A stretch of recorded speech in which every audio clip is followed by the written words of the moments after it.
Am I the a-hole for shaming my mother for having 3 kids with 3 different members of the same family and marrying another member of that family? Unfortunately, this is my family. My dad dated my mother for 10 years or thereabouts. They had me when they were 25, and they broke up when I was 6 because my mom was having an affair with my grandfather, Dad's father. My dad left my mom and he refused to have anything to do with his father again. He continued to share custody of me though, and he ended up with primary custody when I was 12. My mother had a child with my grandfather, Ella, who was born when I was 7. Then my mother had a thing with my uncle, Dad's brother, and had a kid with him. Troy was born when I was 10. My grandfather and uncle are both deadbeats to Ella and Troy. For years, my mother tried to make my dad have a relationship with both Troy and Ella, but he refused, and he told her she could go to hell. My dad hates my mother and is repulsed by her actions. They fought over it a few times when my mother said it was unfair to make me miss out on a happy family. When Troy was just a baby, my mother started dating my aunt, Dad's sister, and then they got married. My aunt used to join my mother in trying to make my dad play some sort of role in the lives of my mother's other kids. My aunt used to give me hell for getting into adult business too. I found it so weird that my mother dated and had kids with people in mine and my dad's family and then married my aunt. My aunt said it was none of my business, and she called me a brat and my father's son for making a big deal out of it. Then she used to get annoyed that I still called her my aunt. It was a combination of all of this and the fact that I didn't want to live with my mother that led my dad to get primary custody of me. I still had to spend 1 weekend a month at my mother's house, but it was better than 50% of the time. My mother and my aunt never expressed any issue with my grandfather or uncle being involved in the lives of the kids they made. But my dad was the one in the wrong for not having a relationship. When I turned 17, I'm 19 now, I told my mother I was done going to her house and I was done having a relationship. She tried to force me back but failed, and she tried really hard to have contact with me in some way, but I blocked her and my aunt. A few weeks ago, she showed up at the mall where I work, and she followed me around after my shift ended and demanded we talk. She told me I couldn't keep avoiding her, and that Ella and Troy missed me and wanted to see me. She started screaming at me about what a good mother she was, and how I had no reason to go no contact like I did. She told me I had some weird obsession with taking my dad's side, and it should stop. I told her she didn't give a single damn about me when she cheated on my dad with my grandfather and made a baby, or when she made another baby with my uncle. I asked her if she realized how freaking weird it was that she had 3 kids with 3 different members of the same family. I asked her if she cared what that would do to the kid she had before all of this. Then I mentioned how it got even weirder when she married my aunt. I told her it messed up all the relationships, and I was expected to not have any thoughts or feelings on it beyond yay. And I said that wasn't the reality. Then I told her I was embarrassed to be her son, and that I wanted nothing more to do with any of them except for my dad. I told her my dad was my family, and she needed to leave the 2 of us alone. She and my aunt confronted my dad after work a few days later, and they accused him of poisoning me and raising me wrong because how dare I shame my mother like that? They told him he was the reason the family didn't work. It pissed me off, but my dad took care of it, so I didn't get involved further. My mother showed up another day I was working and told me I needed to get off my high horse and stay out of her bedroom. Then she told me I have another sibling on the way, my aunt's pregnant, and that I need to get over myself and come be a good brother, and apologize for treating her like a shit stain on my underwear. Am I the a-hole? Because technically I did say all that I did to shame her, and to let her know I was ashamed of her, and maybe that's not the way to go. I did end up getting security involved the second time, so I didn't say more. Now for the top comments. I generally think what happens between consenting adults is no one else's business. But in your case, your mother's choice of bed partners directly impacted you. She had an affair with her partner's father, his brother, and then married his sister. That is going to create some serious issues for the children, and it is right and reasonable that you call her on that behavior. Not the a-hole. It already has. I'm not sure if my half-siblings know all the details, but I don't think they do. One day they'll find it out though, and it's going to be weird. And it was very weird to grow up knowing about it all. Tell her she needs to stay in her own bedroom and not the bedrooms of your granddad, uncle, and aunt. Tell her she created this toxicity and you were forced to be a part of it for your childhood, but you don't want to be a part of it anymore. Until she takes accountability for her actions and stops blaming others, she will not have a future in your life and you will be damned if you are being their free babysitter to their newborn. Tell her if she comes to your place of work to harass you again, you will start reporting it to the police for a restraining order. Even if she admitted she messed up, I don't want to be a part of the family she's made/making still. It's too weird for me, and she blames Dad for so much of it, which makes it worse. Next story. Am I the a-hole for not wanting to pick up my nephew from daycare anymore? I, 25 female, have a sister, 26 female, who is a single mom. The dad isn't in the picture for valid reasons. Before I moved back home, my parents, then my uncle, would pick up my nephew, 4 male, every day from school and help watch him on some weekends. When I moved back home, it sort of became my responsibility to pick up my nephew around 5, causing me to have to rush through work and revolve any plans around it. I remember offering to help once, and then it sort of got put on me for the past 6 months. She gets off work at 6, the time the daycare closes. Since she started blowing up on social media, she hasn't been picking him up right after work, so she can make content, causing my parents and me to have to watch him until 8 or 9 p.m. Sometimes she drops him off on the weekends because of a meeting or something else she has to do, and I don't find out until I wake up in the morning and hear him in the living room. My day ends up having to be spent taking care of him with my mom, and when his school closes on a workday for a holiday or a sickness breakout, I have to watch him while I work. I'm a graphic designer, full-time 9 to 5 for an agency, moved back home for the job and to save. And recently, I've been getting more commission work on the side and having more meetings that interfere with picking him up after work. I work remote, so it's easier for my parents to ask or expect me to pick him up. I also have a boyfriend who honestly gets pretty frustrated when our plans shift because my parents can't pick up my nephew last minute, even though I told them I couldn't do it that day. He says that I'm not his mom, and my sister has to step in more. Recently, I've been setting boundaries, and when I tell my sister or ask her if she can leave work early some days, she gets frustrated and asks why, and for details as to why I can't. Am I the a-hole? Edit. My parents had my retired uncle do it prior to my moving in. When I moved in, he stopped. Understandable. And when I ask my parents why, they say he probably just got tired of it. My sister also gets annoyed if his homework isn't done by the time she gets home. My boyfriend already set boundaries about my nephew when we move in together, even though he loves him. He said we will not be bringing him over every day after school, and he doesn't want me picking him up just to wait for my parents to get home all the time. My mom wants us to live close to be closer to them, but she also still wants me to pick him up some days. Not the a-hole. Stop giving her details when she asks. Say you can't. Full stop. Don't jade. Justify your answer, argue about your answer, defend your answer, or explain your answer. Tell her you'll no longer be picking up the nephew and get out of that house as soon as possible. Even your parents are dumping the responsibility on you. Looks like this is more between OP and their parents. We do this over and over and over and over and over and over and over.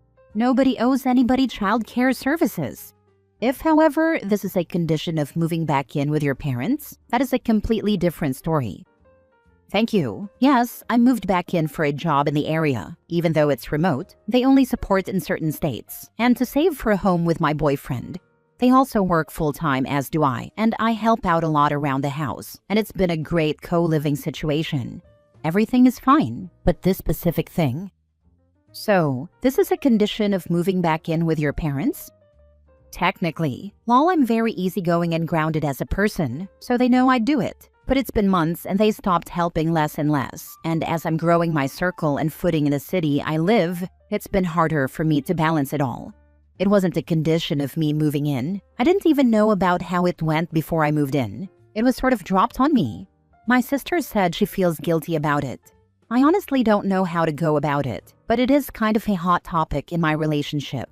My boyfriend said when we move in together, I need to stop. Not in a mean way, only do it occasionally, and I hate canceling a meeting or rescheduling for it. Next story. Am I the a-hole for asking my newly married son and daughter-in-law to alternate Christmas Day visits between our house and the in-laws' house? My son got married this past fall, and my wife and I are thrilled for him and his wife, daughter-in-law. They are wonderful, and we are genuinely supportive of them creating their own life and traditions. I am also very much in the camp of believing that once you get married, your wife becomes your primary family, and the parents are immediately relegated to second tier. They informed us that their new tradition will be to spend Christmas Eve with us, and then spend Christmas Day morning together, before going to the daughter-in-law's parents' house for the rest of Christmas Day, lunch/dinner, etc. My wife and I were honestly somewhat hurt by this. While we appreciate getting Christmas Eve, the implication is that for every Christmas going forward, we will never host them on Christmas Day, while her parents will always have them on the day itself. We feel this arrangement is inherently unfair and diminishes our role in their new holiday traditions. And we aren't even talking about grandkids yet, but if or when they come, this is going to become exponentially worse. We know it's not practical for them to visit two houses on Christmas Day, but we want to gently push back and propose an alternating schedule. Proposal: Year 1, Christmas Eve with us, and Christmas Day with daughter-in-law's family. Year 2, Christmas Eve with daughter-in-law's family, and Christmas Day with us. My question is it reasonable for us to push back on their initial plan and suggest this alternating schedule? If so, how can we best communicate this to them without sounding demanding or unsupportive? We want to maintain a good relationship, but we also feel it's important to establish a fair balance now before the tradition is set in stone. Thank you for any neutral perspectives or advice, especially from those who have been the parent or the adult child in this situation. Edit to clarify: my son is one of 4 adult siblings. My daughter-in-law is one of 3 adult siblings. Since I forgot this is the internet, let me clarify. I am of the belief that when someone enters into marriage, they are starting a new chapter of their life and are laying the groundwork for a new family. It is completely reasonable that their relationships with their parents, siblings, grandparents, etc. will evolve, and their new life will slowly take precedence over that from which they came. I in no way want to make my son feel like I am saying he has to continue doing/feeling/living the same way he always has, and I want to make sure it comes across clearly that I fully embrace and celebrate that he has a new family, while at the same time reminding him that he does have parents and siblings, etc., who still would like to celebrate with him. I am hoping for insightful real-world feedback that is more than "bruh has new life now, pops." That is what I was trying to get at. My biggest issue with this is that you've said push back a few times. You can push back if someone asks your opinion or asks you to do something, but you can't really push back in this situation. You can let them know how you feel, but if you handle it the wrong way, you may lose Christmas Eve as well. Of all the contrary comments, this one hits true. You are absolutely correct. I don't want to push back. That is exactly what I don't want to do, and I appreciate you pointing that out. I want to have a conversation. Thanks. Info: do you celebrate with your other children on Christmas Eve, Christmas Day, or both? Does she have married siblings that maybe can only come on Christmas Day? Rather than asking them to alternate, I would start with asking why they chose to do it this way. If there is a logistical scheduling reason they made this decision, I would drop it. If not, you can gently ask but don't push. This is the part that really matters. My entire childhood, we spent Christmas Eve with my mom's family and Christmas Day with my dad's side. This worked well because it coordinated with both extended families. The actual day didn't matter, who was there did. Christmas Eve never felt any less special than the day itself. Last story. Am I the a-hole for refusing to agree to my mom's holiday request? I spent my childhood going to multiple places on holidays, like 2 hours here, 2 hours there, basically driving around appeasing different sets of grandparents. As I entered young adulthood, I realized how not enjoyable that was. When I had my own children in early 2018, my husband and I decided to create our own traditions that still included our parents. All of our immediate family are local. What we developed was an alternating system for holidays that we have found seems to work for everyone, or so we thought. Thanksgiving, we alternate. One year we spend it with my husband's family and my dad, who happens to be friends with my husband's family, so it works out. The next year, we spend it with my mom and stepdad, or my mom's side of the family, and so on. Christmas, mornings, getting up, breakfast, opening presents, all that Christmas morning hoopla. are spent with my mom and stepdad. Growing up, Christmas morning seemed to be the big thing in my mom's family, and the event that seemed most important to my mom. Thus, we designated Christmas morning as the time spent with her and my stepdad. My husband's dad enjoys cooking, so yet another reason why Christmas mornings with my mom and Christmas dinner with my dad and my husband's family just seemed to make sense. We made these arrangement decisions with my mom in mind. My husband and I are 100% agnostic and even go to church every other Christmas Eve with my mom and stepdad just because we know it means so much to her. This has never been an issue in the past 8 years. Yet all of a sudden, for my mother it is. Not only did my mom try to get me to come over to her side's house this year, dismissing the fact that this Thanksgiving was my husband's family's turn, and we spent last Thanksgiving with her, but she wants to change things and have us do Christmas dinner with her this year instead. At first, I was willing to entertain the idea of switching things up until it occurred to me that my mom is not the only person involved here. My dad, my husband's parents, and my husband's sister have all come to count on and plan for our tradition of having dinner together.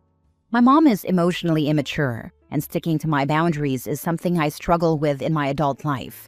It puts a lot of extra stress on me to try to make it to multiple places on the actual holiday with 2 young children, not to mention it takes all the fun out of it. My mom doesn't see it that way. All she sees is that we are failing to cater to her and what she wants by not going multiple places and not making time to see her. I can't help but feel these new complaints and new demands are more of a control thing for my mom than anything else. I told her no, we are not willing to make a change this year and have dinner with them or do morning with my husband's family. Having them all together is not an option. Am I the a-hole for putting my foot down and saying no to my mom? Not the a-hole. Sounds as if your mom was always trying to please everyone shuttling around every holiday and now expects you to revolve around her. In my opinion, alternating holidays is a much better and less stressful way to do it. If your mom is getting upset or trying to emotionally blackmail you, stand your ground. You can't control her feelings, but you can focus on making holidays an enjoyable time for your family. This is how I see it too. When she insinuates that we should do what she did, just because she did it, what I really want to do is ask her how enjoyable that was for her. And why would she want the same lack of enjoyment for her own child, knowing how it was for her? But I know she won't rationalize in that manner. Thanks very much. I appreciate your feedback. Girl, continue doing what you have been doing. Your mom is an emotional vampire. Set firm, uncrossable boundaries with her. Boundaries are healthy and protect you and provide stability.